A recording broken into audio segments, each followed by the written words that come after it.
What is happening, Blades? And welcome back to the Blades Ramble. I am, of course, Jimmy, and we are proudly sponsored by Action Coach Sheffield. Thank you to them for their continued support. If you have a business that is growing and you want to continue that growth, they are the people to speak to, and I thank them again for their support of the channel. Thank you also to our Ramblers and our new subscribers. Welcome. You are always welcome here. We are, of course, trying to get to 5K before Christmas Day.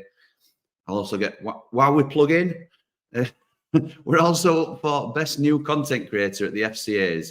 So if you haven't yet already, or even if you have, because I'm led to believe that you can vote more than once, then please do vote for us if you believe that's something we are worthy of in terms of being Best New Content Creator. I'll leave all the details down below, but don't just take my word for it. Hi, it's Cammy Chris Kamara. As some of you know already, Jim Smith, who is the man behind the podcast, The Blades Ramble, he's a pal of mine, and he's been nominated for an award. Hey, well done, Jimbo, at the Football Content Awards. If you would like to vote for Jim and his weekly ramblings, vote now for the Blades Ramble in the Best New Content Creator category. Do it now! Of course, I'm going to keep using that. Voting closes on the 8th of October, so you won't see it after that. But thank you again to Cammy for that. Really appreciate it. Now, on to Hecky's presser. Look, what the first thing I want to get out of the way is last weekend is done. We are moving on. Tomorrow's game is everything, not just for Hecky, but for the club and how we're going to go this season and how we can react in the face of adversity. So whatever I say in this video, I don't want people thinking it's a witch hunt against Hecky. I'm just giving you my honest opinion, one person's opinion on how this press conference was perceived. I'll also let you know what other comments. I went on obviously, we watched the pressers through Sheffield United's YouTube channel, or that's certainly how I find it anyway. And I looked at the comments. I don't often do this, but I read some of the comments. And what I wanted to do was find a balance between some people supporting Hecky and some people not supporting Hecky or being slightly frustrated with how things are. I couldn't find a balance, I'll be honest, and we'll get to that. He opens up by saying, it's fine margins in football. He thought we were the better team for the first 20, 25 minutes. I'd have said 10, 15, but that's splitting hairs, to be honest. I did think we were in the game, but after that, it was just one-way traffic, weren't it? Now, a lot of people could argue that if you get unlucky with one decision that leads to a goal, two decisions that lead to a goal, then three, then your heads can go down completely.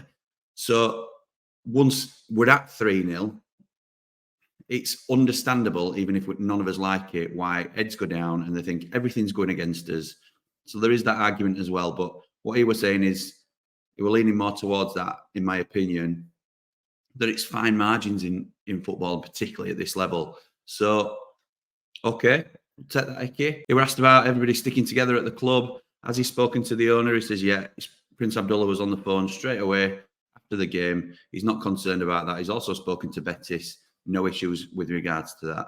He was then asked about the widening gap between the Premier League and the Championship. Everybody knows there's a huge gap, but is it getting wider? I think was the question.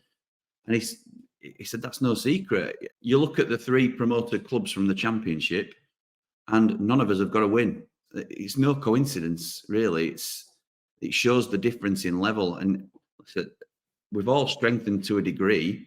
Burnley have chucked some right money at it. Yeah, that's the gulf, unfortunately. I actually think we've got a better first 11 now than we did have when we first came up.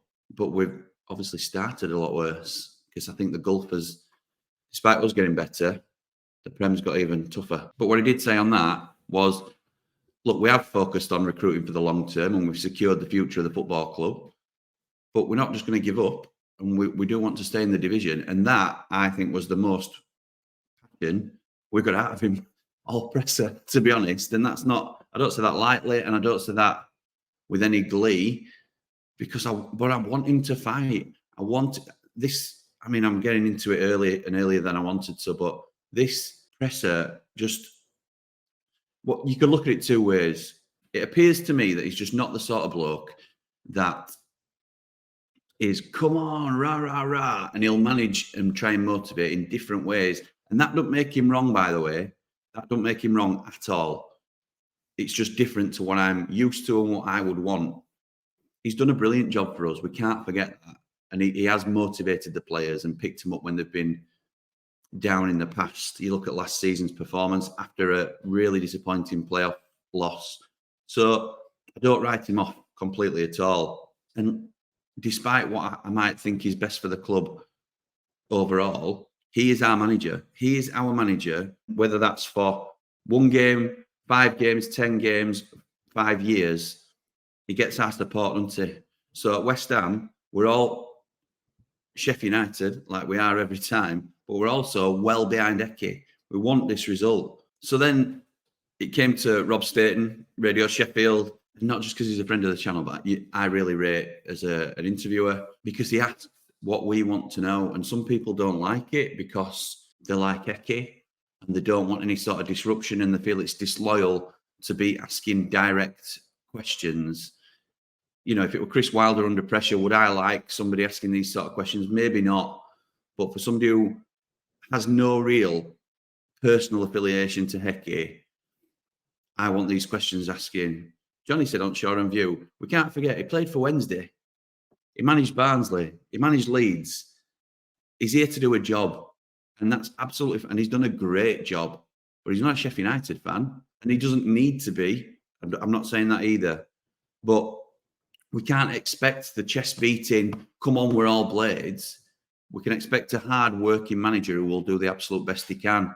But sometimes it just needs that extra spark of get him up for it. So when Rob asks him, how critical is this week? How important is this week to Sheffield United Football Club? And he's saying it's not. It's 3 more points on the line and we have to do ourselves justice. It's not really what we want as a fan base. Rob asked him why were it so passive in the second half. He said, well, we've made changes at 3-0 to try and be more attack-minded, which is true, and there's merit to that. And because of that, we leave ourselves a little bit more open. But he did also acknowledge that out of possession, we need to be smarter. And those attack-minded players need to do their bit off the ball. And I think that's fair. I think he answered that well. He also said we had to make changes late on. When Gus came off, which I'd sort of intimated incorrectly as a bit of a white flag, he said it was due to injury. Gus had been carrying a thigh injury. So there's sometimes reasons that we're not aware of, and that may point towards a knee-jerk reaction from me, but listen, I can only talk as I see it, and I will get things wrong from time to time. One of the things that concerned me was Rob asked, quite rightly and quite fairly, were you concerned with the lack of fight and the lack of desire from your team, the spirit? And he said, no. He believes it's a one-off, because if you looked at the running stats, they would be the same. And listen, he's got the stats, and I'm sure he's looked at them. So that is frightening to me, because I'm not saying they weren't chasing people around, but his reasoning was that we weren't good enough on the day. We certainly weren't. And you know, we just didn't play very well, and we didn't. But to say that there was enough effort going in, don't marry up with the result. You know, you can look at physical stats and where they were, but the question was more about the mentality. So, and I think he avoided it, to be honest. I'd have liked more from him. And we know that Rob's a friend of the channel. I don't know whether he'd utilise some of the questions that we've put forward on this channel, but he said, are we lacking leaders in that dressing room? Are United missing key players that can grab a game by the scruff of the neck and sort things out? And he said, he sort of half acknowledged this one, to be fair, Hecky. He said, we've got a lot of new players in, and a lot of new players that are not only new to Sheffield United, but new to England and English football, and they need time to adapt. The concerning thing was, he said, you usually do that when you're in a winning side.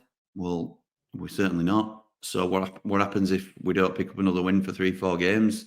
Does that mean the mentality, you know, we don't have strong characters that come through because they have to be winning? Didn't really get that, to be honest. He also said it's on our experienced players to step up, and I agree with that. But again, put the onus back on everybody to play their own part in bringing the club back together. Another concern for me was, again, another one that Rob rightly asked for me, was how do you get Anel, Ahmedhodzic and John Egan back to their best, because they clearly haven't been performing recently. And Hecky said, well, if you're talking about Anel specifically, I think other than last weekend, he's been very good this season. I'm not seeing that. I'm not seeing that at all.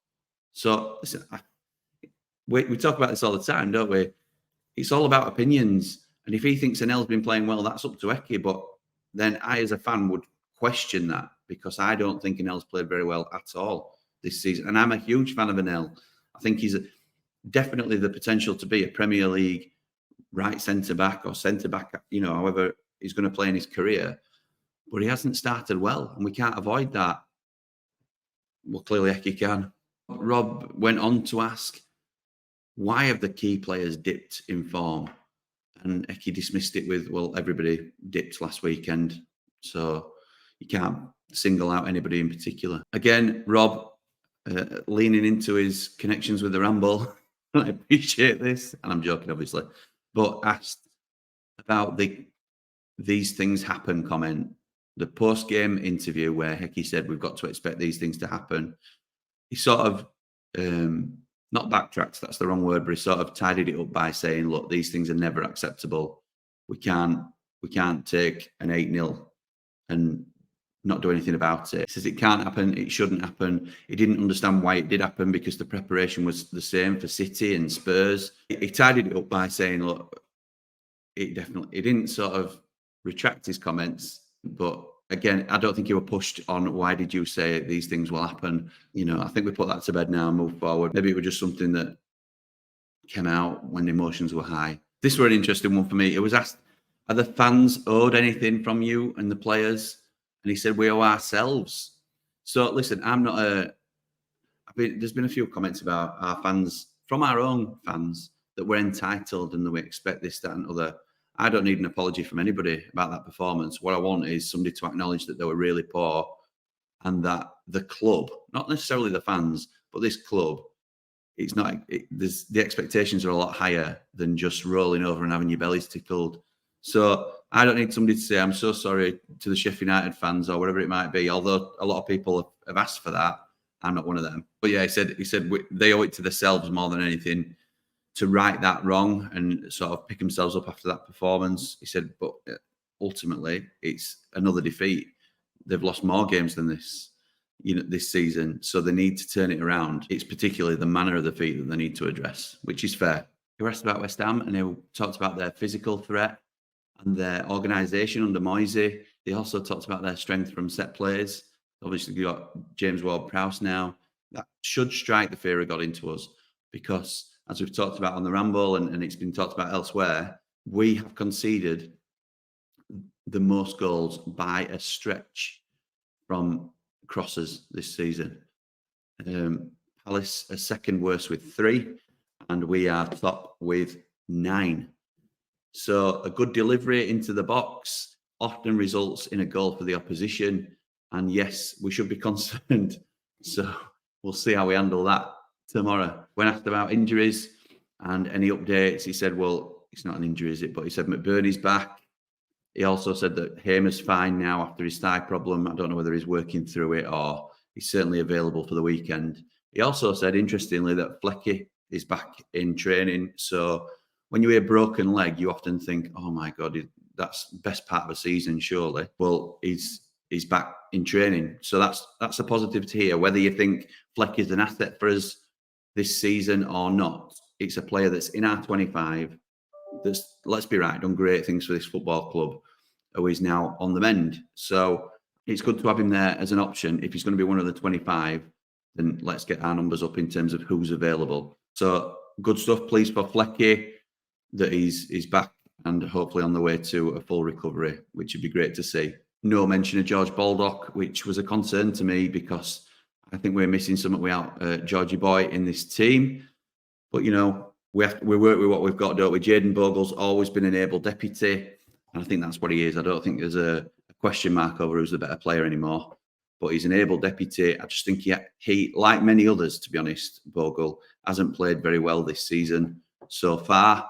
But benefit of the doubt, we're only very early days, aren't we? And if you take that horrendous result out last weekend and you treat it as an anomaly, then yeah, players haven't played great, but there are shoots of optimism there, aren't there? We're just hurting after a terrible result. The thing that struck me about this press conference was his demeanour was just. You could argue that it was balanced, but you could also argue that it was flat. So if you look at some of these comments, and as I said, I did look for balance, but I didn't find it. People thinking that he's given up, which isn't great. And look, I would try and play devil's advocate with this and say, I don't think it's his personality type to rally the troops and we all need to do it and we need to go. Because he said, if you break down what he said, which I've tried to do, he said some of the right things. I disagree with his other comments, which I've spoken about, but it's probably heart ruling head. But I've gone for 1-0 United to absolutely turn up and nick, absolutely rob West Ham and get 3 points. And that's maybe deluded. That's maybe just me so drunk on what I want to happen rather than what I think will happen. Let me know what you think. We've already done a watch your team in the West Ham preview, but let me know what you think about the presser. I think if we're right, the players should know or should be aware that this is make or break for Hecky, I believe. And if they want him to continue to lead them, and I don't think he's lost the dressing room by any means, that's never been a thought in my mind. It's just been a case of whether they're the type of characters in the dressing room to pick themselves up. If they want Hecky as their manager, they have to prove that we are worthy of giving the Premier League a go. Because if we're not, if it's deemed that we are just not good enough and a change is needed to give us that spark, then we could well be without a manager come the end of the weekend. So let's put everything into this performance. No matter what he said in his presser, whether you agree or not, no matter what he said in his post-match, whether you agree or not, no matter what changes he made in game that we did or didn't agree with, tomorrow is a chance to move on. Let's put it in the rear view. Let's focus on West Ham like we said we were going to do and give absolutely everything for this game. Everything now shifts to West Ham. We don't care what's gone on before. He's our manager. These are our players. It's our club. We get behind him, don't we? Freedom! Just another thing I want to touch on before we go, because I think it's important. I've received a couple of messages. In fact, I got one when I woke up this morning to say, thank you for putting out videos and the content, and people really appreciate it. And I gloss over it because it's embarrassing to sort of say how, people appreciate what we're doing. But the message was poignant because it said it's getting somebody through a really difficult time, and they look forward to the Rambles coming out for whatever reason that might be. And people have said it before, and if you don't mind mentioning, but he put it on one of the comments. I know it's just a recent one that Danny put on one of our videos that said it helps him through difficult times and things of that nature. And to think that we're having that sort of positive influence on people makes everything we do worthwhile. It's quite humbling to think that, to be honest. And that, more than any awards, more than any subscriber numbers, to think that you're actually helping people just by coming on and talking about United and giving them a platform to speak or just listen or watch, whatever they want to do. I think it's very, in terms of feedback, I can't get any better feedback than that. So I want to thank everybody that's sort of let me know. You don't have to do this either.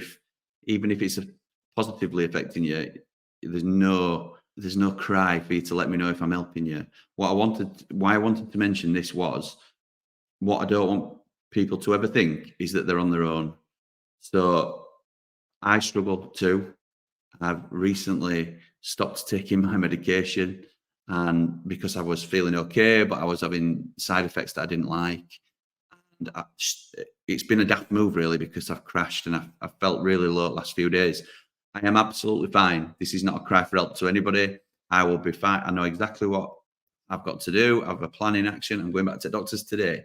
So nobody needs to feel sorry for me. The reason I'm even talking about it is so people know that despite how confident you might appear, because you've got a microphone and you're putting yourself out there on the internet, no matter how people, when you're going to work, people might have a smile on their face, or, people might, appear to be the most vibrant and happy they've ever been. You never truly know what's going on in somebody's mind or behind those closed doors. So if anybody is ever struggling with anything, and this is genuine, it's not just something that it's a nice thing to say. Talk to your friends, talk to your family, talk to people that can support you. Go speak to your doctor if you feel like it's appropriate. My messages are genuinely always open. I've not been able, with the Daily Rambles, I read every single comment and I love being able to respond to every comment. I've not been able to do it, I'll be honest.